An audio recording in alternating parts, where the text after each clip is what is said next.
Hey traders, welcome to the Top Tier Outlook. We are wrapping up the last trading day of September this week and kicking into the first trading week of Q4. Q4 is where the Federal Reserve has unleashed the Kraken. We now have that rate cutting cycle well underway with Jerome Powell not only giving us the 50 basis point cut on the 18th of this month, but also saying that 50 basis point wasn't playing catch up, but rather really being preemptive to ensure that they're not behind the curve. And you know what? The market bought it. Literally, the market bought it. So let's talk about where we are and what typically happens the last 3 trading days of the month. Obviously, tomorrow is the last trading day of the month, the last trading day of the quarter. And there's two different things. One is the monthly cycle. We're seeing the 5-minute chart of the ES on the left side, the daily time frame on the right. And the first thing is that there is the cycle at the end of the month where the last 3 trading days, remember, folks are going to pay themselves. The redemption cycle is heaviest at the end of the month. So we're just going to have that natural redemption cycle. Now, in the context of an uptrend, the first 3 days of the new month can oftentimes be where some of that money goes back to work, especially when there's confidence and risk appetite. I would not consider this a non-confident or non-risk appetite quarter, but every 4 years, we have that little thing we call an election. So when we have this little thing we call an election happening, there's a lot more uncertainty. So the redemption cycle going into September to October, and then October to November might be a little different than the typical uptrending cycle. Be aware of that. The other thing to mention is the end of quarter. Now, end of quarter is really more of a money management, reassessment, sector rotation type consideration. And I'm going to show you what it is that's happening now. So for those of you that know the way in which I teach and define sector rotation, it's simply, number one, it's not predictable. But number two, we can reduce the number of candidates that we would expect profit taking to hit and bargain hunting to benefit. And then the third thing is there are certain times where it's more likely to happen. I mean, sector rotation can obviously happen at any time, but it's much more likely to happen as we are seeing an end of a month or end of quarter or most definitely end of year. Now, the best way to see it, and I talk about it in this week's issue of the Top Tier Outlook, is you juxtapose a longer duration performance versus a shorter duration performance. So you can compare a month to date or a quarter to date to a 5-day. And what you'll see is what has been happening the last 1 or 3 months versus what's happening the last, say, 5 days. And probably the most significant rotation that I can see with that process, that repeatable process that I use, is metals and mining and semiconductors are definitely benefiting from that bargain hunting. They were laggards through most of September. They're definitely benefiting as we wrap up the month of September. You can see that here on the charts. All right, so let's jump into some questions. As always, if you have any, let me know. But as we take a look at the daily time frame of the NASDAQ and the S&P, please remember, this is not a big drop. This is the NASDAQ basically punching up to a higher high on the 26th, pulling back on the 27th, and we're a little weaker right now. Is the NASDAQ in an uptrend? No. So there's a higher likelihood that we will hit an overbought level and pull back a little bit. Let's normalize expecting continuation over any type of pullback from a high being a reversal. I will tell you, probably 80% of the market thinks about reversals after a stall, not simply a retracement and continuation. We don't have to have a crash. We can simply have a slight correction and then a continuation. And that's always the way that I've looked at really equities, period. And that if we have bearishness, it'll be bearish continuation. If we have bullishness, it'll be bullish continuation. The easiest type of market structure, market behavior to trade is an uptrend.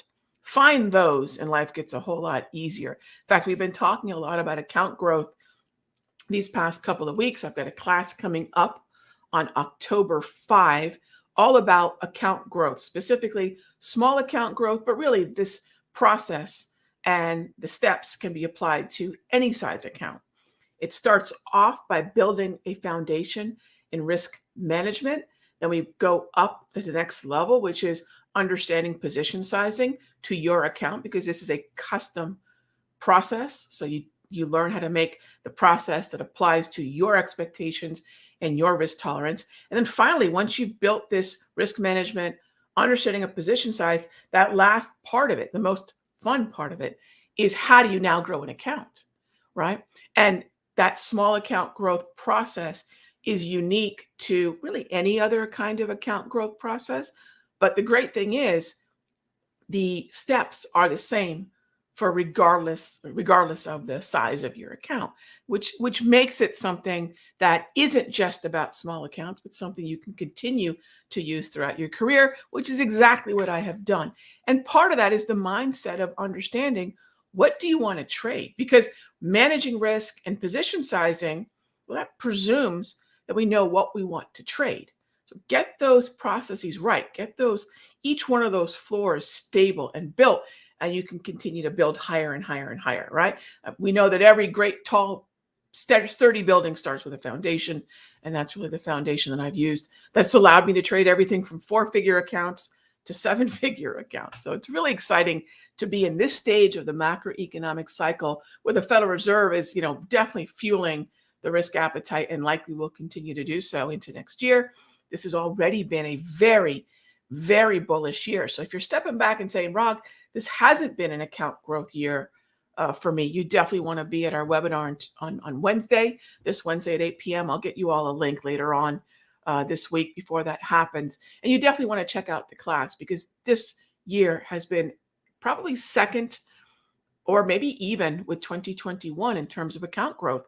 We've continued to see, of the 9 months that have already traded, 7 or 6 of the 9 months have been moving higher. All right, it's the same link. All right, it's the same link. Cool. So simplertrading.com /reliable. Okay, cool. All right, I'll get that up here in a second. All right, so the next thing is, let's see if we can get this link up here for you all. All right, let's see. The other thing we want to make sure that we're doing as we're going through the remainder of this, there we go, reliable. The other thing that we want to make sure that we're doing as we're going through the remainder of this year is remembering that the things that are happening now aren't necessarily reflective of the strength that we've seen earlier this year. So even though semiconductors are coming back slowly, I don't want anyone kind of thinking, oh, this is that next big explosion higher for NVIDIA or Taiwan Semi or anything like that. Because interestingly enough, some of the outperforming sectors continue to be sectors that have been strong, sectors that we are growing accounts with in the mastery over at the Sector Secrets room. Consumer discretionary, utilities, gold miners, and industrials continue to be strong, and we're not seeing rotation out of those corners. So keep that in mind too. Not everything has to be new. It's really more about nuances, not completely a new watch list, but the nuances of the watch list. All right, so first question, I think this is one that's been on a lot of people's minds, and Sean asks, is it too late to buy the Chinese stocks? Part of what's really interesting is we have 2 central banks making some pretty significant announcements, changes, and it's not just what's happening in terms of Chinese stocks, but also what's happening in terms of risk appetite in the US as well. If you take a look at FXI, which I don't have a position in FXI, there's 2 things that are happening here simultaneously. If you look at the short interest in Chinese stocks, it's still pretty bonkers. When there's high short, so for those of you that want short interest plays, let me give you a basic scan.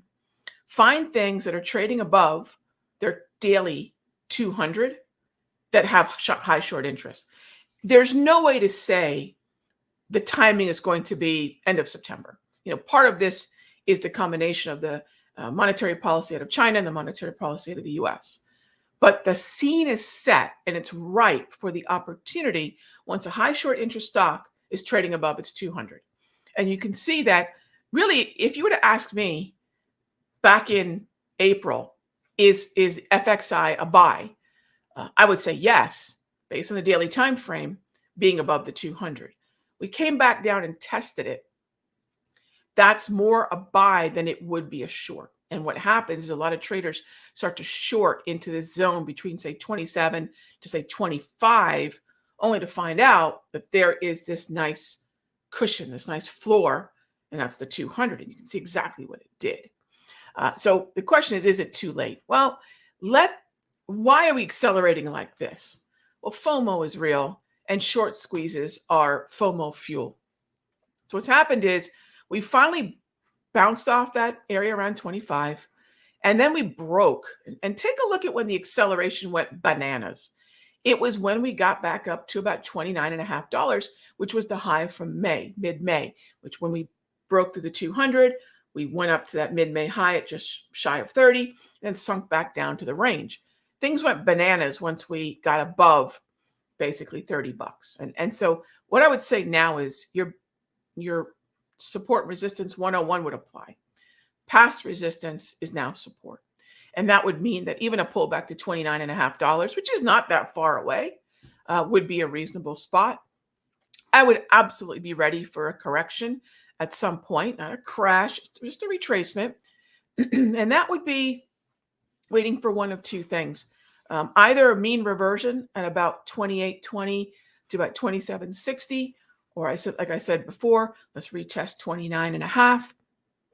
That would also not so coincidentally be a gap close from the gap up from the 25th to the 26th. And you see how even though we're coming at it from different tools and levels, they're pretty much telling you the same thing. If we pull back to these levels, that's where we want to be long. So right now, everything's kind of very much in the mode of the short squeeze and the enthusiasm around the strength. Your typical retail trader, which, by the way, remember, 90% of those folks don't do so well, do they? They don't grow accounts. They like to buy new highs. And if you're early, if you're using timing and charting, yeah, you could have probably bought the breakout of the May 17 high. That'd be a legit breakout. We're breaking through the resistance. So that trigger at 29.5 is a reasonable one. After that, to me, this is just, at this point, kind of a guess as to whether it continues higher. Because notice, we broke through it on the 24th. How many folks chased it higher to 20 instead of buying at 29.5, they bought it at 30.5. They pulled right back to 29.5. Funny enough, we've already tested that all resistance and then we launched higher again. So all I'm trying to say is it's not unusual to see a pullback and then a bounce higher. It's like stairs, right? It's like climbing up some stairs. So FXI, and the other one would be KWEB. So this is where your Chinese internet stocks are. And it's pretty much the same story, isn't it? So it's the same idea. Sean, it's not a matter if it's too late. It's not a matter if it's too late. We just need a setup. That's all. We just need a setup. So if you're ever looking at something, so for example, with KWEB, you might say, Rag, KWEB struggled with the 200 for a bit. Agreed. But let's say now this is where we get into the reality of the price that we get into. Let's say you waited for KWEB to break above the 200 and then come back down and test it, much like I showed you on FXI. You would have bought it around, call it $27, maybe $26.80, that area, yeah? The low ended up being at basically $24.80. Would a $2 drop per share or a $2 drop from where you maybe bought calls, would that shake you out of your trade? Did we hit a lower low?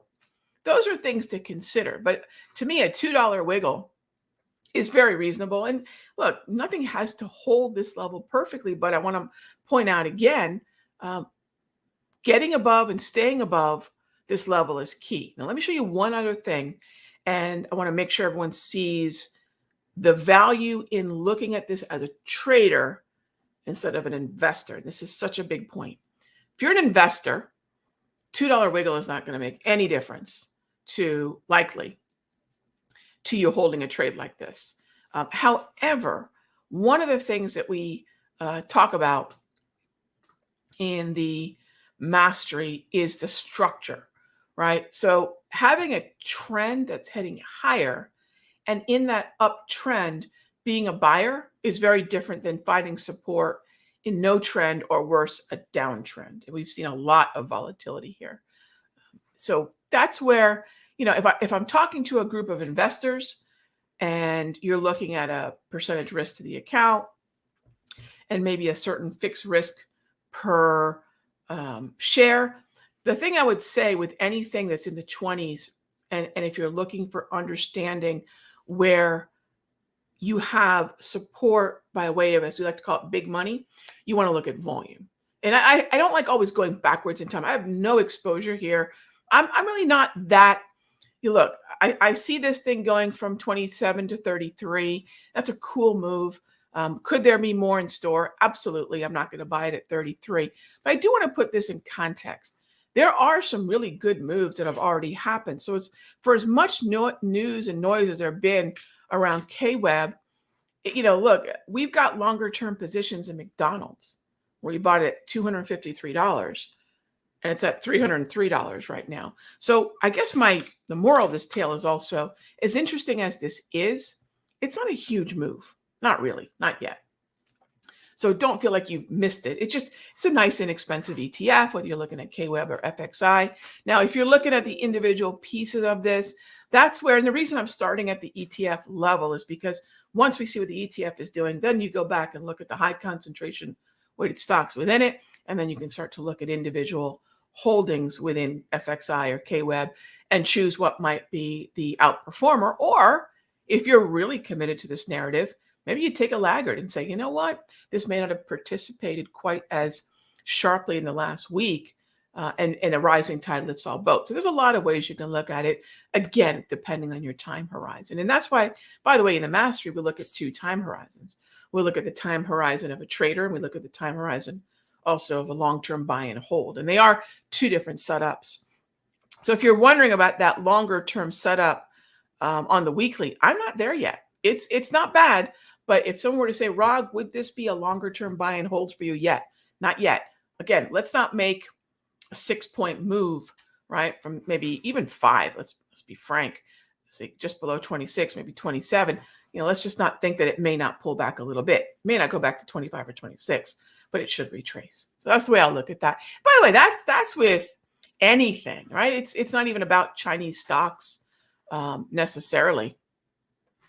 It's about, is there a setup, and is the structure indicative of higher highs, and is it trading in a part of the chart above the 200 that would have more bullish expectation sentiment? And you put all those things together, I think there's a lot of interesting moves out there. This just happens to be the one I think a lot of folks are talking about. So we'll wait for a sale. Yeah, exactly. Green eggs and ham. We'll wait for a sale. And look, there's a lot of, like I said, this is not just about the U.S. monetary policy. China's embarking on a completely different tact on their equity market right now. So a lot of that's hitting at the moment. So anything really above those white dots is indicative of something being in the bullish hemisphere. And the idea here is that, again, I'm not looking for it to pull back to 27 or 28. Who knows where it's going to pull back? But if there's a healthy trend, gang, I got to tell you, and this is a tough thing to sometimes do, healthy trends correct. Are we going to get another shot at 25? I have no idea, right? We may not get an opportunity to buy it at 25 again, but we might get an opportunity to buy it at 29 and a half. So let's be realistic about what a pullback would be from where we are now, not, if I would have bought it at 25. We may not get that chance again. All right. So Grace, trends always, healthy trends correct, right? Healthy trends correct. I don't mean, oh my gosh, there's some, FOMO, MOMO, meme stock narrative, but healthy trends correct.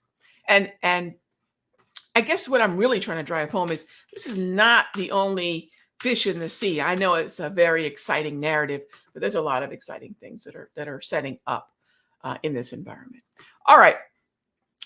Next up is Sandhu asks, I do swing trade. Yes. Do I also do leaps? I tend not to do leaps as often. No. Sandhu, I like to buy the share. If I have a longer term expectation for follow through, I prefer to buy the shares. Let me show you why. Again, leaps would be a kind of trade to me because now you're buying a depreciating asset, right? So I'll show you an example. This is XLK that we bought at, I think, an average price of 121 or 122 back in 2022. If I had leaps, even a year out, yeah, that would have been a great trade, right? But I would have been out. Instead, I've got shares from 120 and $122 right now, and they're trading at $224. So I prefer to buy the shares. I do prefer to buy the shares. But my longer term trading is longer term. I would like to be able to hold this for years, where the leaps for me isn't necessarily what I want to do. Now, if you want to turn this into a trade, that to me, the minute I'm thinking options, I'm thinking a finite time frame. I'm thinking more of it as a trade. And yes, a trade can last a year or two, but it would be a year, mostly with the leap, and it would be a trade, not buy and hold with the ambition of being able to hang on to this for years, if not potentially decades, depending on the position and the time that I would want to start touching the money in that portfolio. So that's just, but by the way, the same trigger that I used to buy the shares would be the same trigger that you would use to buy the leaps, right? So the trigger's the same. The leap is just a derivative of the share. So if I'm willing to buy the share, of course, if you want to buy the leap instead, you can go for it. All right. Let's see here. Questions on puts next week. If there's a setup, right? If there's a setup, I need a setup first, gang. I don't know what I'm going to end up doing until the setup is there. And I think that's where, by the way, gang, and this is just such a terrible, toxic thing that's happened from financial media, where financial media parades experts who want to talk about where we're going to be in a year or two, or 12 months, or at the end of the year. They don't know. Nobody knows, right? Nobody knows what's going to happen in a month or two or three. Just like all those geniuses on television, were any of them telling us specifically it's time to buy China? No, they're talking about it now. So let's just presume that as traders and investors, we don't know what's going to happen. We play probabilities, not certainties. And in order to play probabilities, we need a setup. So if there's a setup, I will. I don't think it's going to be high on my list, but I'll see if there's a setup. That's it. I'm not a bear, gang. And I really want to make sure everyone understands my bias is bullish. And it's been wildly profitable throughout the year. It's far outperformed bearishness. So for me, in an uptrend, near all-time highs, in a dovish monetary policy cycle, going into an election, which is usually pretty bullish, what on earth would I want to do by being bearish for anything more than a few days or a day trade? The longer term time frame setup that has been proven to work throughout this year has been long calls on pullbacks. So yeah, some folks might be bearish for short term, but that's really not my style, and that's not been my strategy. And I'd rather be looking to the long side. In fact, when I share my results from August and my results from September, you'll see that it's almost exclusively long calls. All right, next up is, what else do we have here? What else? And again, I love folks that want to talk about, ultimately what's going to happen. This is going to happen, then that's going to happen. Again, avoid that type of thinking, and certainly don't listen to people who are going to do that. What I'm going to tell you is, if the trend is up, what I'll do is I'll wait for a pullback. And when we buy the pullback, I'll buy a call. And until that happens, that's where I'll just sit on the sidelines and wait for my pitch. And that's what good traders do, right? They wait for their pitch. They don't want to predict. We can't predict, right? All right. HYG, high corporate yield. It's been bullish. It's in an uptrend. That's definitely been a buy the dip. So look at the structure. Easily since July, it suffered the same way with the yen crisis in August as everything else. But for the most part, you can see HYG has definitely been an overall buy the dip market. I want to continue to buy the dips there. So that's what I would look at on HYG. I'm happy to look at some Forex, but I have no skin in the game. And frankly, I don't trade US dollar versus ZAR. It's in a downtrend for the most part. I'd say it's relatively weak. I haven't been doing a lot of Forex trading in exotics. For the most part, what I'll look at are things like Euro US or Aussie US, dollar Canada, dollar yen, mostly US dollar versus. So I'll look at the majors and a few minors, but I usually don't get into much by way of exotics. All right. So yeah, I think ultimately the overall trend there has been, take a look here. If I look at the structure, yeah, it's difficult to want to be a buyer. I'm looking at the weekly chart as well. Maybe if it gets down to about 1670, it could be relatively interesting, but I really don't have a lot of skin in this game. To straight up, it's not something I typically look at. I think it's important for me to mention that. Most everything else we've been looking at, at some point or the other, I will look at or trade. So, all right. Do I trade the DAX? I do not. You can look at the EWG. I don't trade the DAX much, but this is an ETF that you can look at that will mimic. It's sort of like if you were thinking what SPY would mean to the US market, this would be a good way to look at an ETF around the DAX. Ultimately, there is a lot of dovish monetary policy and very accommodative policy. We see it out of we see it out of China, we see it out of Europe, we see it out of the US. When money gets cheaper, stocks are going to benefit, and for sure, EWG will very likely. I wouldn't even stop at EWG. Keep an eye on some of the other EWs, the MSCI iShares that will allow you to trade the ETFs of other countries. Maybe you don't trade DAX futures. You want exposure to those German stocks, the DAX. Maybe you're looking at the FTSE. You could look at EWU. There's a lot of really cool EWs out there, and most of them you're going to see are moving from the low left to the upper right. So a lot of strength there. So Heath, yeah, I don't very often, but when I typically do, I'll take a look at the EWG. All right, couple questions on gold, and then I'll wrap it up. Gold continues to be, like, there's two metals we need to keep a really close eye on. Gold and copper. They move for different reasons, but they are both on the move. And yes, I absolutely do want to stick with the long side of gold, whether that's GC futures, the micro gold futures, or even the GDX, the gold miners. But the interesting thing is, and I showed you all this a little bit with the sector rotation, XME is on the move, metals and mining, and that's benefiting from the strength in copper. Now, here's a really cool symbol if you want one, and we've done some great trades in this in the mastery as well.